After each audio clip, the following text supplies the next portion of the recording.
இன்னைக்கு பார்த்தீங்கன்னா, இன்னைக்கு மார்க்கெட்டிங் ரேட்டு பார்த்தீங்கன்னா, ஃபர்ஸ்ட் ஒன் பார்த்தீங்கன்னா, அசில் கிராஸ் எடுத்துக்கிட்டிங்கன்னா, 1 மாச கோழி அசில் கிராஸ் பார்த்தீங்கன்னா, ரூ. 80 குடுத்துட்ருக்கோம்.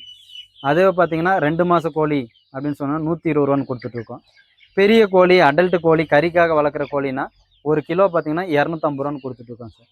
நெக்ஸ்ட்டு பார்த்தீங்கன்னா, சோனாலி கோழி. சோனாலி கோழி பார்த்தீங்கன்னா, 1 மாச கோழி குஞ்சு ரூ. 90 குடுக்குறோம். 2 மாச கோழி குஞ்சு ரூ. 130 குடுக்குறோம். அதுவே பெரிய கோழி, அடல்ட் கோழி முட்டை வைக்கிற சைஸ்னா, ஒரு கோழி பார்த்தீங்கன்னா ரூ. 300 குடுத்துட்ருக்கோம் சார். நெக்ஸ்ட்டு பார்த்தீங்கன்னா, வான்கோழி. வான்கோழி பார்த்தீங்கன்னா, 1 மாச கோழி ரூ. 200 1½ மாசம், 2 மாச கோழி, அதாவது 1 கிலோ சைஸில் இருக்கக்கூடிய வான்கோழிகளை பார்த்தீங்கன்னா, ஒரு கோழி பார்த்தீங்கன்னா ரூ. 450 குடுத்துட்ருக்கோம். கின்னி கோழி அடுத்து.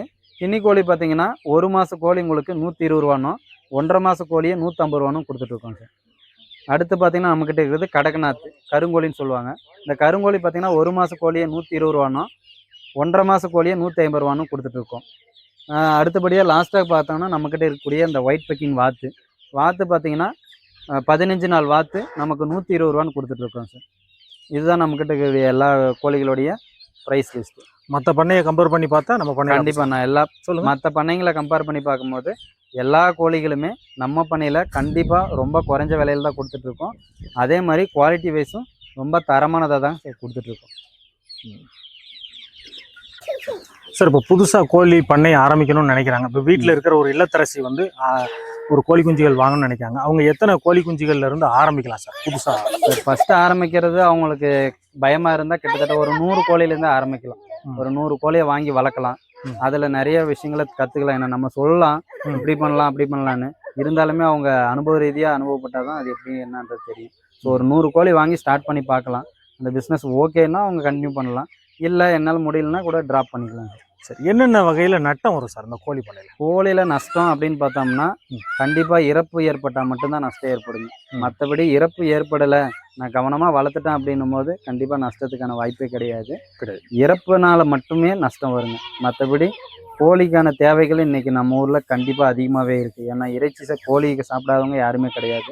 கிட்டத்தட்ட சண்டேஸ் எல்லாம் போய் பார்த்தோம்னா சந்தைகள்லாம் நாட்டுக்கோழி தேவையான அளவுக்கு யாருக்கும் கிடைக்கிறதே கிடையாதுங்க.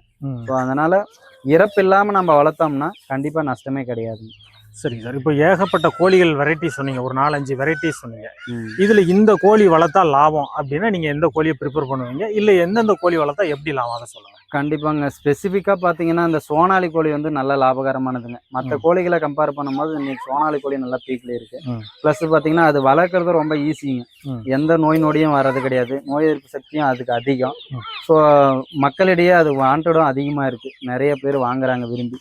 ஸோ அதனால் நம்ம சோனாலி கோழி இன்னைக்கு பார்த்தீங்கன்னா இப்போதைய இது நிலவரத்துக்கு சோனாலி கோழியை தேர்வு செஞ்சு வளர்க்கலாம். அதுக்கு அடுத்தபடியாக பார்த்தீங்கன்னா அசில் கிராஸ். இந்த அசில் கிராஸ் எப்பவுமே ரொம்ப நாளாக நம்ம ஊரில் இருக்கக்கூடிய ஒரு இனம். இந்த கோழியை வளர்க்கலாங்க தாராளமாக. கிட்டத்தட்ட கிலோ 250-300 வரைக்கும் நம்ம மார்க்கெட்டில் எடுத்துக்கிறாங்க. ஸோ நீங்கள் அசில் கிராஸ் வளர்க்கும் போது என்னென்னா ஒரு 2 to 3 மாதம் வளர்த்திங்கன்னா உங்களுக்கு 2 கிலோ வரைக்கும் சைஸ் வந்துடும். ஸோ 300 250 விற்றா கூட ஒரு கோழி 500 விற்கலாம். உங்களுக்கு ஒரு கோழியோடைய அசல் பார்த்தீங்கன்னா ஒரு 150-170 வரைக்கும் வருங்க. அதுவே கொஞ்சம் இறப்பு ஏற்பட்டாலுமே ஒரு 200 தான் உங்களுக்கு ஒரு கிலோவுக்கு வந்து அசலாகுங்க. மினிமம் 250-300 விற்றீங்கன்னா கூட ஒரு கிலோவுக்கு 50-100 உங்களுக்கு லாபம் இருக்கும். ஸோ இது அசில் கிராஸ் வளர்க்கலாம், அப்படி இல்லைன்னா சோனாலி வளர்க்கலாங்க. சார் இந்த வாத்து இதெல்லாம் வளர்க்குறாங்களே, இதெல்லாம் என்ன பர்பஸ்க்காண்டி வளர்க்குறாங்க சார்? வாத்து பார்த்தீங்கன்னா கறிக்காக தான் வளர்க்குறாங்க. சிலர் அழகுக்காகவும் வளர்க்குறாங்க. ஸோ நம்மக்கிட்ட இருக்கிற பார்த்தீங்கன்னா கறிக்காக வளர்க்கக்கூடிய வாத்து ஒயிட் பெக்கிங் சொல்லுவாங்க. இந்த வாத்து பார்த்தீங்கன்னா கரெக்டான ஃபீடு நம்ம கொடுக்குற மாதிரி மெத்தடில் கரெக்டான ஃபீடு கொடுத்தீங்கன்னா கிட்டத்தட்ட 2 மாதத்துலேயே 2 கிலோ வளரக்கூடிய ஒயிட் பெக்கிங் வாத்து தான் இந்த வாத்து. இதுவுமே கறிக்கு இன்னைக்கு மார்க்கெட்டில் நல்ல வாண்டடி இருக்குங்க. கிலோ பார்த்தீங்கன்னா 150-200 வரைக்கும் எடுத்துக்கிறாங்க.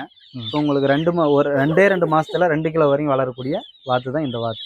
சரிங்க சார். இப்போ உங்ககிட்ட நீங்கள் 6 விதமான கோழிகள் வச்சுருக்கீங்க, 6 ஷெட்டு போட்டு வளர்க்குறீங்க, நிறைய ஊர்களுக்கு சப்ளை பண்ணுறீங்க. இப்போ உங்ககிட்ட இருந்து டீலர்ஷிப் எடுத்து வேறு மாவட்டங்களில் செய்யலாமா? மொத்தமாக வாங்கிட்டு போய் அங்கே சேல் பண்ணலாமா, வளர்த்து விற்கலாமா? கண்டிப்பாங்க. உங்களுக்கு வளர்க்கணும்னு ஆசை இருந்தாலும் சொல்லுங்கள். எப்படி வளர்க்கணுன்ற ஐடியாவும் சொல்கிறோம். என்னென்ன கோழி எந்தெந்த டைமில் வளர்க்கணுன்றதும் சொல்கிறோம். ப்ளஸ் எவ்வளோ கோழி வேணுனாலும் நம்மக்கிட்ட எடுத்துக்கலாம். இல்லை நீங்கள் வாங்கி வளர்த்து விற்கிறீங்கனாலும் விற்கிறது எவ்வளோ எந்த கோழி வேணும்னாலும் சொல்லுங்கள், நம்ம கொடுக்குறோம். அதுவும் ஹோல்சேல் ப்ரைஸில் ரொம்ப குறைவான ப்ரைஸில் தரமான கோழிகளாகவே நீங்கள் நேரடியாக வந்து பர்ச்சேஸ் பண்ணிக்கலாம். நம்மக்கிட்ட எல்லா வகையான கோழியுமே எப்போவுமே அவைலபிள் இருக்கும். நீங்கள் கண்டிப்பாக நம்மக்கிட்ட தேடி வந்தீங்கன்னா எல்லா கோழிகளும் நல்ல கோழிகளாகவும் தரமான கோழியாகவும் மிக குறைஞ்ச விலையிலும் நம்ம மகிழன் நாட்டுக்கோழி பண்ணையில் கொடுத்துட்ருக்கோம். சரி, இன்னைக்கு ரேட்டு, அதாவது ரேட்டு வந்து முன்ன பின்ன ஒவ்வொரு சீசனுக்கு தகுந்தாப்ப ஆமாம் ரேட்டு இன்னைக்கு ரேட் 1 மாச குஞ்சுகள் என்னென்ன குஞ்சுகள் இருக்கு?